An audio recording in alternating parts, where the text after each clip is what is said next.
Hi everyone, welcome back to my channel. आपने Warren Buffett का नाम तो सुना ही होगा। एक ऐसा नाम जो दुनिया के सबसे इंटेलिजेंट, सिंपल और सक्सेसफुल इन्वेस्टर्स में से एक माना जाता है। एक ऐसा इंसान जिन्होंने अपनी जिंदगी सिंप्लिसिटी में बिताई, पर उनके आइडियाज ने फाइनेंशियल वर्ल्ड को हिला दिया। In the age of 95 Warren Buffett has decided to retire, और इस डिसीजन के साथ उन्होंने लिखा अपना फेयरवेल लेटर अपने शेयर होल्डर्स के लिए। एक लेटर जो दिल से लिखा गया है, जिसमें ग्रैटिट्यूड लेसन्स और प्रीस्ट का मैसेज भी है। ये लेटर स्टार्ट होता है इस लाइन से, as the British would say, I am going quite sort of. Buffett ने अनाउंस किया कि अब वो अपनी एनुअल रिपोर्ट्स नहीं लिखेंगे और बर्कशायर हैथवे जो उनकी कंपनी है उसके एनुअल मीटिंग में भी नहीं बोलेंगे। सोचने वाली बात है, एक आदमी जो हर साल अपने शेयर होल्डर्स को लेटर लिखता था, जिसका हर वर्ड दुनिया भर के इन्वेस्टर्स के लिए एक फाइनेंशियल बाइबल होता था, अब कह रहा है मैं चुप हो रहा हूं। ये सिर्फ एक रिटायरमेंट अनाउंसमेंट नहीं है, ये एक सिंबॉलिक गुड बाय है। एक एरा खत्म हो रहा है, वॉरेन बफेट एरा। बफेट ने अपनी लेटर में अपनी रूट्स को याद किया। उन्होंने लिखा है कि कैसे ओमाहा में रहना उनके लिए एक ब्लेसिंग था। ना बिग सिटी डिस्ट्रैक्शंस, ना शो ऑफ, सिर्फ हार्डवर्क और ऑब्जर्वेशन। उन्होंने याद किया 1938 का एक इंसिडेंट, जब अपेंडिक्स के ऑपरेशन के लिए उन्हें हॉस्पिटल में भर्ती किया गया था। वो लिखते हैं कि 3 हफ्ते हॉस्पिटल में रहकर मुझे रियल लाइफ का वैल्यू समझ आया। ये छोटी छोटी बातें बताती हैं कि उनकी लाइफ में पैसे से ज़्यादा, नंबर्स से ज़्यादा वैल्यूज़ इम्पॉर्टेंट थी। जब उन्होंने अपने दोस्त और पार्टनर चार्ली को याद किया, वो इंसान जिन्होंने उन्हें चैलेंज किया, इंस्पायर किया और गाइड किया, उनका असर उनके दिल में हमेशा रहा। मतलब वॉरेन बफेट को भी कोई इंस्पायर कर सकता है, कोई गाइड कर सकता है।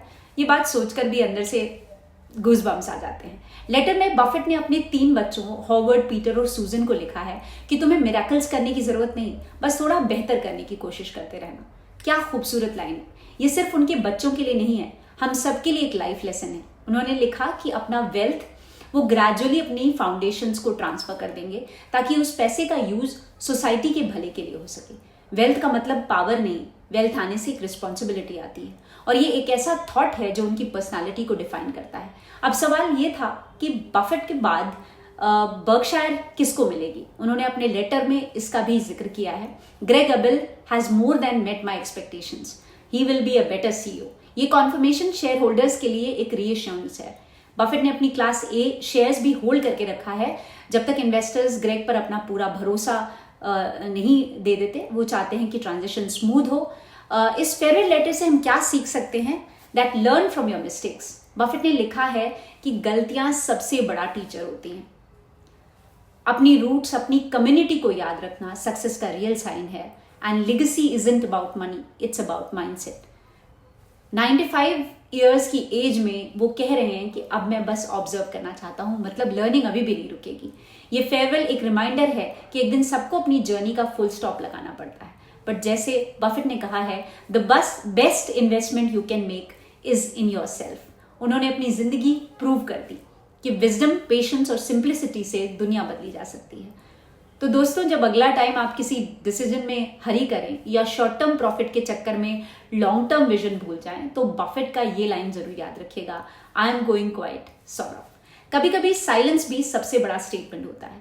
तो मिलते हैं नेक्स्ट वीडियो में एक नए अपडेट के साथ। तब तक के लिए stay safe, stay secure. Thank you so much and bye bye.